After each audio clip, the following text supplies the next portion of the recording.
Hence, sir, it has been represented to the government that unless the act is brought into force, persons possessing certain licentiate qualifications and persons who are citizens of India possessing certain foreign medical qualifications which are not recognized under the Indian Medical Council Act 1933 will not be eligible for enrollment on the state medical registers. In the circumstances, government consider that the act should be brought into force without further delay. Already the delay has been too long. As soon as the new act is brought into force, the council constituted under the Indian Medical Council Act 1933 will cease to function, as there is no provision in the new act for continuing the existing council until such time as a new council is constituted under the act. Some time will necessarily have to elapse before a new council can be constituted, as it is not possible to hold fresh elections under Section 3 of the new Act before the Act is brought into force. I should like to inform the House in reply to the query made by my esteemed colleague Dr. Dubey that we think that about 6 months' time will be necessary and that the prolongation of the life of the old council should not be more than a period of 6 months.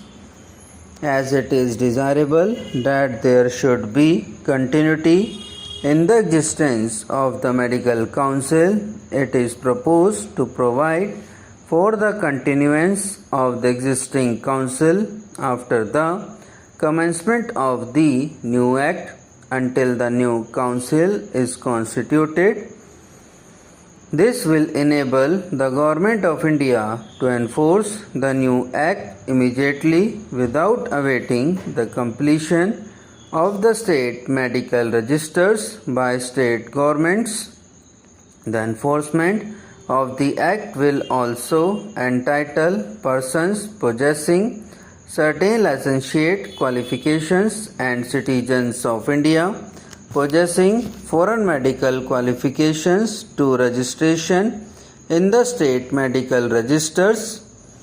Sir, when this bill was being considered in the Lok Sabha, the members who participated in the debate in that house thought that in view of the fact that the licentiates will get representation under the new dispensation, it should also happen that they get some representation on the Indian Medical Council as at present constituted, so that they need not wait for having their representation in the existing medical council, whose life will expire immediately the new council come into being.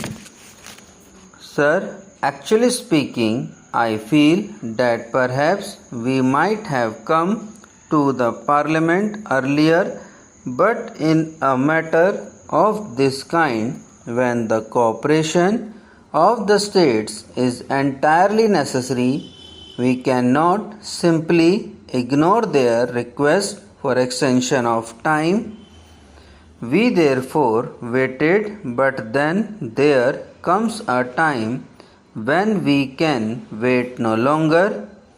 I think, sir, it should be defeating the purpose of the new act if we were to wait any longer.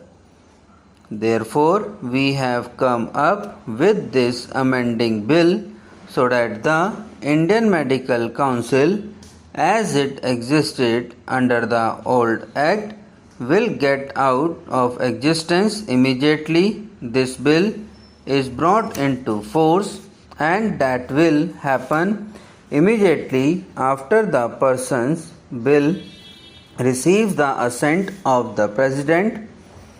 Now I do feel that really there will be no difference of opinion about this amendment, which is absolutely necessary. There was, of course, another alternative which, however, the government did not like. There is provision in the Act saying that nothing done by the Indian Medical Council is constituted under the new Act shall be considered to be what might be called defective simply because the Council is not properly constituted. Under the provisions of that particular section, we could have just been content to go ahead with nominations where nominations are to be made and gone on with the Indian Medical Council. It would not be complete but deficient in respect of the members to be elected on behalf of certain interests. But rather than do that, we thought that it was proper to have the Indian Medical Council in a proper manner to prolong its existence rather than take recourse to an expedient which was not satisfactory. Mr. Deputy Chairman, Sir, nearly a year and 8 months after the passing of the Act, the Health Minister at last comes and puts forward this amendment to the original Act to enforce the original Act.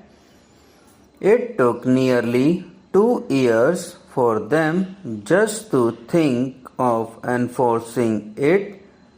Now, sir, when the original Act was brought before the House in the year 1956, some of the members wanted it to be referred to a select committee, and one of the pleas put forth against it by the then Health Minister was that it might cause some delay if it went to the select committee, that they did not want that delay and they wanted it to be implemented as early as possible. So, reference to a select committee was rejected.